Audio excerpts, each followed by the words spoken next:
আমি বলেছি রেড রোডে নেমাজটা বন্ধ হয়ে যাবে, করতে দেবে না। পুলিশ বলছে এখন পারমিশন দেবে না। বলছে আমাকে বলা হয়েছে জোরপূর্বকভাবে ওইখানে নেমাজ করে এলো। এটা হয় নাকি? আজকে ওইখানে জোরপূর্বক করতে গেলে গুলি চলবে, মানুষ মরবে, কে মরবে? কেন আমি নেমাজের জন্যে আধ ঘন্টার জন্য আমি কেন এই ঝামেলার মধ্যে যাব? মানে আপনি বলতে চাইছেন যে এখনো আপনাদের বলা হয়েছিল যে রেড রোডে গিয়ে নামাজ পড়ো, জোর করে নামাজ পড়ো? আমাদের বলা হয়েছিল, আমি বলেছি আর্মি পারমিশন দিয়েছে রেড রোডে, কি পুলিশ দিচ্ছে না। তো নেতৃত্ব বলতে পারতো কে ঠিক আছে আমি পুলিশের সঙ্গে কথা বলছি না, কোর্ট যাও, কোর্টে তোমাদের আমরা দেখছি, সোরাও করছি।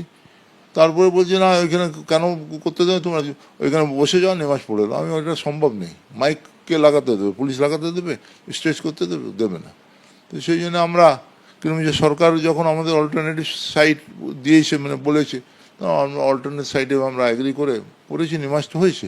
আমরা তো নেমাজ পড়বো, রাস্তার উপরে হোক, ময়দানে হোক, আমাদের ভালো। তো ব্রিগেডে আমাদের নেমাজ হতে গেলে কারো অসুবিধা হবে না, রাস্তা বন্ধ হবে না, কারো অসুবিধা হবে না। আমি ধন্যবাদ জানাই তার জন্য পুলিশকে, আর্মিকে, কি আমাদের নেমাজটা করতে দিলেন, সরকারকেও।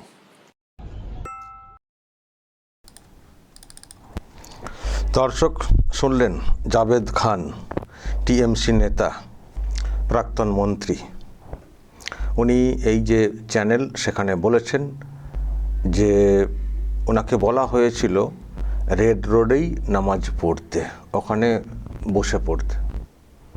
রেড রোডে ঈদের নামাজ তো এবার তো করতে দেওয়া হয়নি বলতে বিকল্প জায়গা বাঁচতে বলা হয়েছিল, যে রাস্তাকে ব্লক করে কেন নামাজ হবে, বিকল্প জায়গা তো অনেক রয়েছে, সেখানে আপনারা পড়বেন। তো তার মধ্যে ব্রিগেড ব্যাপারটা ছিল। তো জাভেদ খান নাকি নেতৃত্বকে বলেছিলেন যে এরকম বলা হচ্ছে, ওখানে নামাজ পড়তে দেওয়া হবে না, তো তাহলে আমরা কি করব? তো তখন নাকি টিএমসি নেতৃত্ব বলেছিল যে না, ওই রেড রোডেতেই বসে পড়বে, তোমরা ওখানে বসেই নামাজ পড়বে, জোর করে নামাজ পড়বে, এটা মানে বলেছিল টিএমসি নেতৃত্ব। জাভেদ খান বলছেন যে মানে পুলিশ পারমিশন দিচ্ছে না, তো সেক্ষেত্রে এটা অন্তত বলতে পারতো যে ঠিক আছে পুলিশের সঙ্গে কথা বলছি, বা কোর্টে যাও। সেসব না করে বলা হয়েছিল রেড রোডেতে বসেই নামাজ পড়তে, জোর করে।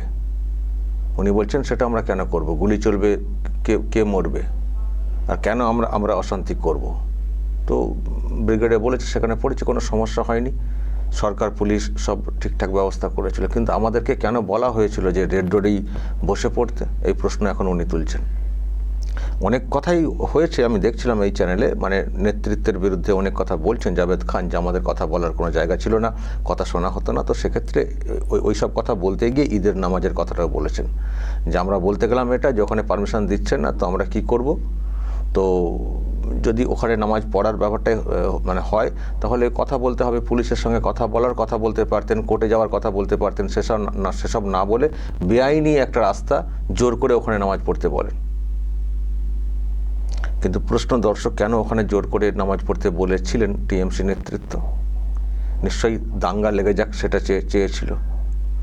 নিশ্চয়ই চেয়েছিল যে ওদেরকে, মুসলিমদেরকে ওখানে উস্কে দাও, ওখানে নামাজ পড়ুক, পড়তে গিয়ে পুলিশ বাধা দেবে, দিয়ে হই কিছু একটা ঘটে যাবে, ব্যাস সেটাকে নিয়ে পলিটিক্স করব, দাঙ্গা লেগে যাবে, আমি ফায়দা তুলব। নিশ্চয়ই এই ভাবনা ছিল, না হলে কেন বলবেন জোর করে? ওখানে একটা আইনি সিস্টেম থাকবে না, যে নামাজ পড়তে দেওয়া ওখানে হচ্ছে না, কেন দেওয়া হবে না? তার একটা, যদি আইনি কোনো জায়গা থাকে, সেখানে একটা বলার জায়গা থাকতে পারে, বা পুলিশের সঙ্গে ডিরেক্টলি কথা বলাও যেতে পারে। সেসব না করে বলা হয়েছে জোর করে ওখানে বসে পড়ো, ওখানে বসে নামাজ পড়ে, ওখানেই নামাজ পড়ো তোমরা, মানে সব বেআইনি কাজ। এবারে পড়তে যেতেন ওনারা, তবে ভাগ্যে ভালো, বা ওনাদের একটা বোধশক্তি এসছে যে দিদিমণি যেটা বলছেন ঠিক না, ওনার কথাই চলবে না, ওই উস্কানিতে পা দেওয়া চলবে না। ওনারা শোনেননি দিদির কথা, ওখানে রেড রোডে নামাজ পড়ার ক্ষেত্রে ওনারা ওই মানে ব্রিগেডে পড়েছেন, বাঁচোয়া, বড় কোনো ঘটনা ঘটেনি। এই বোধশক্তি এসছে মুসলিমদের, এটা একটা বড় ব্যাপার। এটাও ছিল না তো, দিদিমণি উস্কাতেন, তাতেই ওনারা ধেই করে সব নাচতেন। এবার সেটাতে মানে পা দেননি বলে এবার কোনো অশান্তি হয়নি। এবার দেখুন, এত বড় ঈদ হলো, এবং এখানে কুরবানি নিয়েও অনেক প্রশ্ন তৈরি হয়েছিল, কিন্তু কোথাও অশান্তি হয়েছে কি? সব মেনে নিয়েছেন মুসলিম সমাজের লোকেরা। এবার কিন্তু এই উস্কানিতে পা দেননি বলেই কোনো ক্ষতি হয়নি, না হলে দেখতেন কত মানুষের কত কি ঘটে যেত।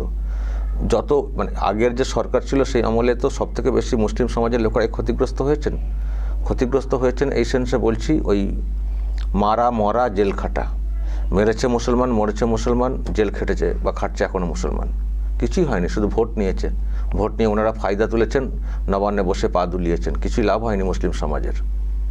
শুধু সুরসুরি দিয়েছেন, উস্কানি দিয়েছেন, এনআরসি ইত্যাদি ভয় দেখিয়েছেন, আর দাঙ্গা লাগিয়েছেন, মানুষকে বিপদে ফেলেছেন, এটাই করেছেন। মুসলিম সমাজের কিছু হয়নি। আর যেই ওই সরকারটা চলে গেল, ওদের উস্কানিতে যেই মুসলমানরা আর পা দিচ্ছেন না দেখতে পাচ্ছি, ব্যাস কোনো অশান্তি ক্ষয়ক্ষতি দেখতে পাচ্ছি না।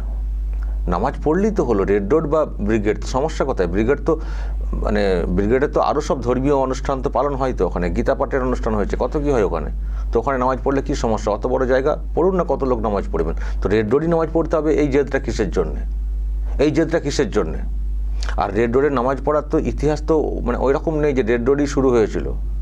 যেটা আমি খবর পাচ্ছিলাম, ঈদের নামাজ পড়ার যে বিষয়টা, সেটা আগে হতো ওই শহীদ মিনারের নিচে যে ফাঁকা জায়গা, ওখানে একবার নাকি প্রচণ্ড বৃষ্টি হয়েছিল, জলটা জমে গেছিলো, তখন পাশের রাস্তাতে হয়েছিল। তো বর্ষাকালে মানে ঈদ জানবেন ঘুরে, মানে এটা তো মানে চন্দ্র মাস ধরে হয়, তো 10 দিন করে এগিয়ে আসে, মানে ঘুরে ঘুরে হয়।